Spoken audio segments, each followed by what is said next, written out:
Welcome everybody to the very first episode of Sports Clash Radio. I'm your host, Chad Martin.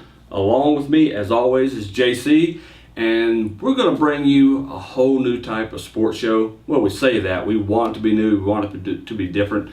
We are talking sports. There's only so many ways you can really talk about sports. But our whole point is to make a good spin from a fan's perspective. That's what we're trying to do. And our whole goal with Sports Clash Radio is to take it nationwide. To say you don't have to be a former athlete to talk about sports. Right. You don't have to be, even though I played ball, but only up through high school. So we're still fans is what we're really trying to say. That's what we really want to get over with this whole... We're not journalists. Exactly. Or anything like that. We're just two guys who love sports, and we want to put our takes on them out there for each of you. And if you enjoy it, by all means, give us a shout out, show us some love on our Facebook, which is Sports Clash Radio. Get at us on Twitter, which is Sports Clash RAD. Twitter kind of limits the whole characters there. Also, check out our Patreon page. So, if you really like us, please go ahead and give us some support so we can keep this thing going. And you'll see those links down underneath the video. And we're also on YouTube. Get this. Exactly, we're definitely on YouTube. So subscribe. So if you're just listening to it and you're not watching it, go check out this video on YouTube, and you can see these mugs right here. If you don't want to watch it, then probably listening to it on SoundCloud is your best bet if you just don't want to see these faces, especially if you're traveling, which is good. But supporting us is going to be the biggest thing. Our ambitions are pretty huge. We want to get this thing going nationwide. We want to get it out there to show that anybody, if you have a passion for something, that you can get out there and you can make something out of it. Our passion is sports. We're going to talk about it because we love to talk about it. And we were thinking, what should our first show be? Well, we're going to talk about something. It's going to be a short show tonight, but we wanted to get something done in the can. We were going to wait till next week to do it all. Right. But we thought, let's go ahead because we've already got everything set up. I mean, there's no time like the present, right? There really isn't. It's a big weekend for college sports. So what we're going to do is talk college football real quick. We're going to spend the next few minutes going over college football, who we think is going to win these games. There are a lot of cupcake games out there, and a lot of games a lot of people don't care about. But then there are also some interesting matchups. There are a lot of battles between top 25 teams this week. Exactly. So they should be interesting. And if the first 3 weeks have been any indication, just because you think you know who's going to win, it hasn't really proven out to be that way. Outside of Alabama, who had a big scare in Oxford last weekend, pretty much a lot of these other teams, Louisville is another one who's just been right. They kind of left field. Like, who thought that, it would have been kind of a reach for them to beat Florida State, but they didn't just beat Florida State. They wiped the field with Florida State. They dismantled Florida State. Lamar Jackson is the truth. And he's just going to continue to show that. He's already, he himself is going to help Louisville get in that top 4 playoff spot if they don't overtake Alabama. If they just come out and crush their opponent more than Alabama does this weekend, because Alabama plays Kent. So, But Louisville still would have to get past Clemson in the ACC. So, that's going to be their key matchup. If they can beat Clemson, the road to the playoff is pretty clear. Yeah, for Louisville. Just after the clear thumping they gave FSU last weekend, though, it has to scare Clemson a little bit because they beat Georgia Tech 26-7. Yes, and funny stat from last night's game between Clemson and Georgia Tech was that at halftime, Georgia Tech had 22 offensive yards. 22, that was it, and they only had 22 because Georgia Tech got a 14-yard run before the half. If it's not for that 14-yard run, Georgia Tech has 8 total yards going into the half. That's single digits. This is a Division I college football program, albeit not a very good one, but still, they're Division I. Exactly. They're in the ACC. They have the ability to recruit just as well as any other team does. They're in the South. They're in a hotbed of talent there in Georgia. So, there's no excuse for having 22 yards at halftime. No, but they sure made it look ugly. And what was bad was, Clemson only scored 3 points in the second half of that game. Right. Well, they probably had in their scrubs and their backups. No need to get Deshaun Watson hurt if you don't have to. Yeah, and they took care of their business. So let's move on to Saturday. All right. It's Friday night as we're recording this podcast, so. And USC is currently playing Utah, beating them by a touchdown. Yeah, I mean, Utah's ranked number 24, so it'd be interesting to see if they overtake USC. USC is still trying to recover from that opening weekend beatdown they suffered. But to kick things off tomorrow morning, bright and early at 11 o'clock Central Time, that is where we're located here.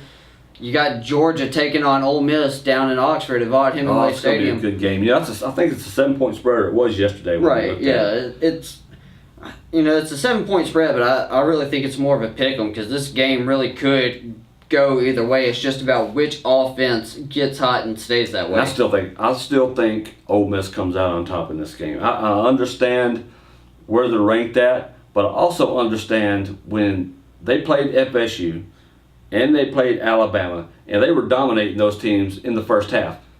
That's Ole Miss's Achilles Right. heel right here. This is why Georgia's not afraid if they get down to Ole Miss early.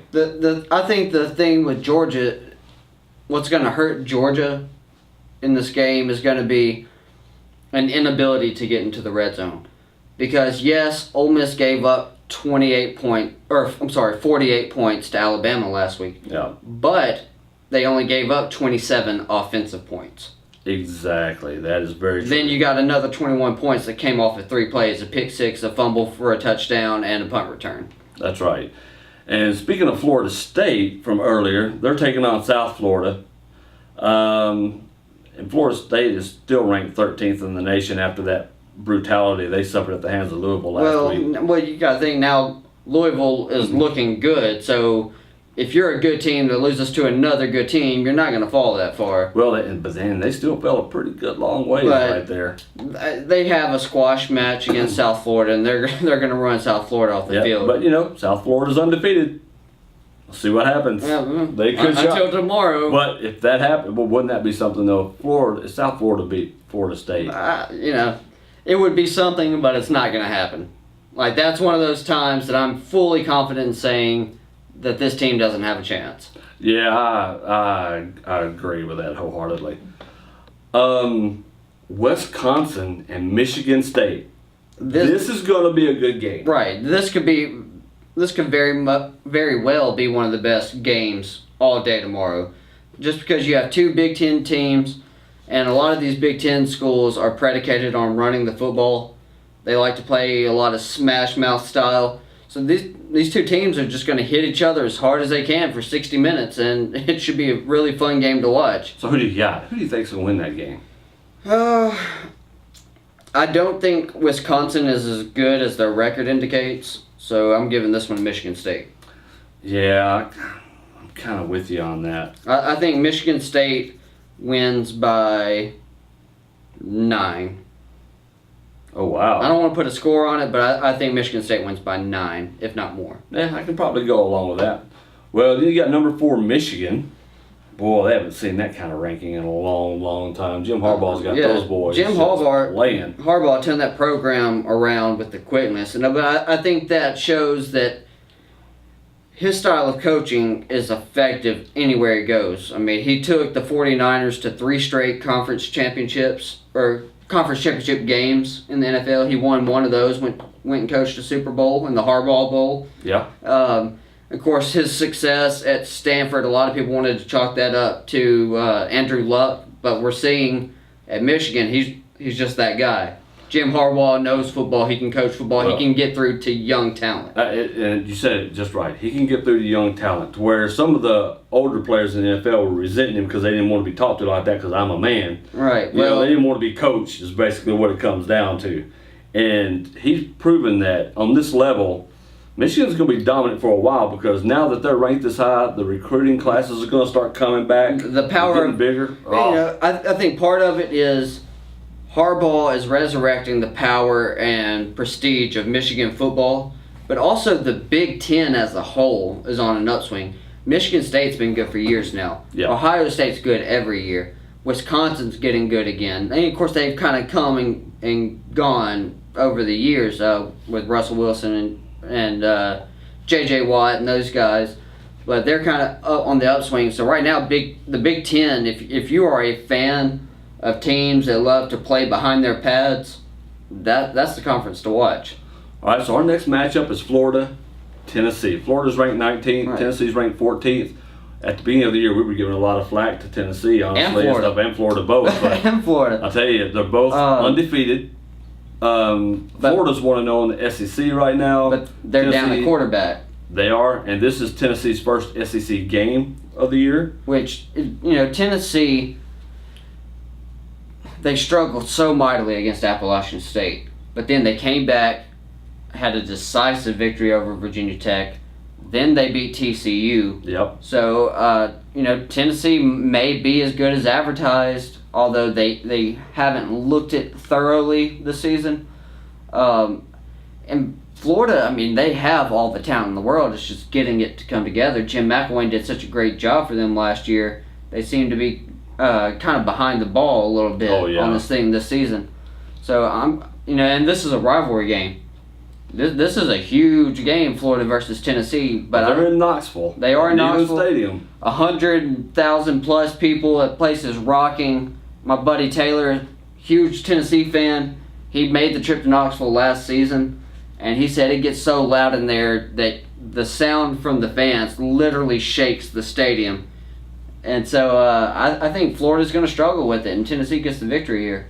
And that's going to be huge for Tennessee. They knock off Florida tomorrow. That's going to be huge. You'll see a significant jump in their rankings. They knock off Florida tomorrow.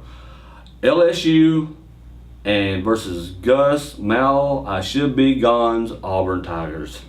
I don't hate on Gus Malzahn. Of course, Auburn fans want him gone.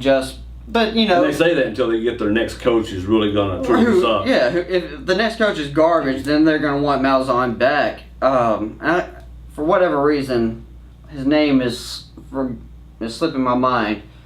But the former coach at Auburn, before Malzahn took over, Auburn fans loved him because he won a national championship. Cam Newton won that national championship. Exactly. As soon as Cam Newton was gone, They were gone. yeah, that team fell off poorly, and Gus Malzahn he's working to try to bring it back.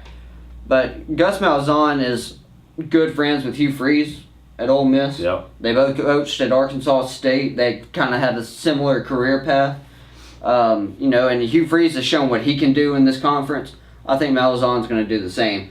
Although I don't think Malzahn has a chance against LSU. Yeah, I don't think so. Now, Les Miles, you can keep criticizing him. His play calling's been rather stagnant. It's head scratching is what it is. You know what they're going to do. They're going to try to run the ball, and they should because they have Leonard Fournette. But at some point, you have to have a passing game. Well, because then everybody starts stacking the box, and you see it. Leonard Fournette's numbers have suffered, compared to what they were before, and it's just. I think LSU wins, but I think they win, 1 to 3 points. I don't think they win big. No. They just haven't been impressive this year at And all. Auburn's been a little better than advertised. Let's talk about number 6 Houston. Excuse me. They haven't really been a surprise. Now, I say they were surprised, but they beat Oklahoma They looked good. week 1. Yep. But the problem is they don't play anybody the rest of the season. Exactly. So They play no one. So they're the number 6 team in the country now, but even if they go undefeated, they're going to won't finish make the the playoff. season around 10 or so. Yeah. Just based on the strength of schedule right. alone, They'll get one of the New Year 6 bowls, but they're not going to get into the playoff at all. Exactly, and I think that's what really hurts on that. And we talked about this early in the season with Ole Miss scheduling so strong early. These teams that they're having to face because this is Ole Miss's third-ranked team in 4 weeks. Right. And some of these other schools, they don't have that kind of schedule going on. So we'll see what that does for Houston. But I'm with you. They're just going to sink in the ratings even if they go undefeated. You got Oklahoma State at Baylor. I think this is an upset. I think Oklahoma State wins. I know they're coming off that horrible loss with Central Michigan or whoever it was, but I don't think Baylor is as good as they've been in years past with Art Briles now that he's gone. I understand that Baylor's ranked, but Oklahoma State was also ranked coming into the season. That's right. And Oklahoma State, they always played Big 12 competition tough. So I'm actually going with Oklahoma State to pull the upset. That's my upset this week. There you go. Interesting. We'll see what happens there. Next, we got Nebraska at Northwestern. Nebraska shouldn't have any trouble in Northwestern. I don't think so either. There really shouldn't be a lot of time spent on that game. Nebraska should have that pretty handily. Number 7, Stanford at UCLA. This one's tough. I mean, Christian McCaffrey is an absolute stud for Stanford. Absolutely. And so, if you get him the ball in open field, even if he's running between the tackles, the kid's just massively talented. But UCLA has talent too. Well, Josh Rosen. And if Josh Rosen can get into a rhythm early and get comfortable, that can make the difference. But I'm still going to go with Stanford on the road at UCLA. Exactly. And next is, We Are Upset when they face Louisville tomorrow. And you kind of going to hate that for those kids. So what's the spread on this game? It should be 4,000, but it looks like 26.5. Yeah, I'm going to say Louisville wins by 32 or more. I think they win by 40 easy. And I think that's being nice, especially seeing what they did last week to Florida State. Just freaking brutal. So I really think they do. There's no stopping Lamar Jackson. Let's be serious. Just the sheer amount of yardage he has this season is ridiculous. It's crazy. Through the air, on the ground. 18 touchdowns. By far leading the Heisman candidates right now. Yeah, without a doubt. The quarterback from Texas Tech, Travis Mahomes, or I'm not sure how you pronounce his last name, he's got 18 touchdowns as well, but he doesn't have Lamar Jackson type ability. Exactly. Now, the last 2 games of the night, the first one starts at 8 o'clock tomorrow night. Arkansas versus Texas A&M, both teams ranked. Right, and this ought to be a good game. That game should be great. Brett Bielema has shown that no matter who's playing running back, no matter who's playing tight end, no matter who he's got on the offensive line, as long as he has an Allen brother at quarterback, he can win football games. Absolutely. So, Brett Bielema is probably up there begging the Allen brothers' parents to start reproducing more and having a few more kids because he loves having them in his system. Well, they've worked out well for him. So, who do you see winning this game? A&M's been playing better than I thought they would. Looked pretty solid. Because Kevin Sumlin, when he first got to A&M, he had that thing rolling with Johnny Manziel, but they could never quite finish the season. But then, last couple years without Manziel, they looked kind of bad. And, his job was perceived to be on the line this season. But man, this one's hard just because the big playability for Texas A&M is always there. Yeah. And since they have big playability, you can't really count them out against a methodical team like Arkansas, because Arkansas could spend 7 minutes on a drive, but then A&M can come out there and go boom. 4 plays, 80 yards in 2-3 minutes, and then boom. Yeah, because Trevor Knight's been on fire. The game's tied back up. So, as much as it kills me to say it, as growing up a Texas fan, I'm gonna give it to A&M in a tight game. There you go. Our last ranked game of the day, we have Washington versus Arizona. That's late night tomorrow night. You never can tell what can happen with that. Washington is a 14-point favorite in this game. But, you're in Arizona. That wacky weather out there, the heat. And Rich Rodriguez, he's done good things for the Arizona program since he's gotten there. Yep. But Washington, over the last 2 seasons, they've shown definite improvement. Well, Jake Browning is kind of a beast back there, throwing the football. He's lived up for, I think, like 12 touchdowns already this season. And I know Arizona, this is a home game for you. I know it's a home game for your fans. They're going to be rowdy. They're going to be ready to go. But this is Washington's game to lose. Yeah, they're probably going to. I just think they're going to torch Arizona.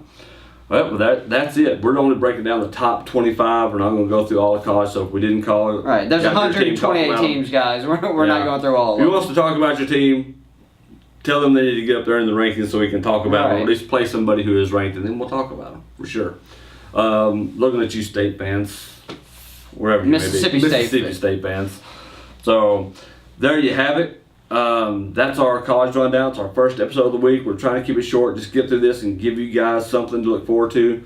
I'm looking forward to college football tomorrow. It's probably what we'll spend all day doing is watching college football, I'm sure. We're in the middle of the pennant races in baseball right now. It's going to be interesting to see what these clubs are going to do. Especially the wild card spots in both the American League and National League. Yeah, it's kind of nuts right now. So, quite possibly the American League could end up with 6 teams tied for the wild card spots. So how do you run those tiebreakers? Yes, and we will be breaking this down next week. We'll really get in depth because it's October. It's coming up. And October baseball is going to be a lot of fun this season. That's the best time to watch baseball when it all matters. And teams that you would think don't have a chance in some of these series, it's a completely different mindset in October, and they show up and they show out. Yeah, and they will. I mean, there's some interesting teams, and some teams that are red hot, and there will be a team or two that's going to get smoking hot here at the end of these next couple of weeks. So I can't wait to see it. We'll talk about that next week too. Thank you guys for tuning in. Thanks for being patient with us and discovering a new thing. In a few weeks, this whole thing is going to look different anyway. Right. We've got a lot of new stuff happening and coming in. If you would like to help be a part of that and be a part of the Sports Clash Radio, then go to our Patreon page. It's patreon.com//sportsclash. Donate. We got lots of rewards you can be a part of. We're giving away shirts and all kinds of good stuff. Special things that only patrons of our site can actually be a part of. Depending on how much you can contribute to the show, then you're going to get special exclusive content based on your donation range there. Yeah, because we're going to do a lot of fun things that you can only do as a patron of that. And of course, if you can't give anything, word of mouth is always awesome. Just spreading the word, talking about the show, trying to get it out there, becoming part of the show, commenting on it, what you think. If you didn't like what we talked about, if you thought we were off, let us know. We love that. We love the feedback. We want to improve to make the show better for you, because this show is for you. Exactly. And like we said at the beginning, we're fans. So a lot of this stuff, we may speak from our heart also. We know a little bit. I say a little bit. We actually know a lot because we keep up with sports quite a lot. But that doesn't matter. We see on any given day, any team can win. You may have more knowledge about your particular team than we do because we have teams that we really follow a lot more than other teams. So you'll see that. Talk about it. Give us our feedback. Follow us on Twitter. Follow us on Facebook. We'll be on SoundCloud. So if you're listening to this on SoundCloud, appreciate it. Subscribe on YouTube. Definitely. All the links will be down below this video. We'll check you guys out later. We're about to shoot one more video before we call it a night because we've got a big wrestling pay-per-view this weekend, Clash of Champions. We're going to preview Clash of Champions for you, break down the whole card. Of course, we don't know the card order of how this is going to be presented come Sunday night, but we're going to give you a match-by-match breakdown of the whole thing and how we think things are going to shake out on the show. Yep, and then I know tomorrow we've got to do NFL's this weekend, big weekend, so we're going to do some of that. And we're going to start doing some fantasy sports, give you who we think some of our sleepers may be, some who are our big picks, some of those matchups that you could use in your fantasy leagues. And some of the things we'll get into, we'll be doing fantasy baseball, golf.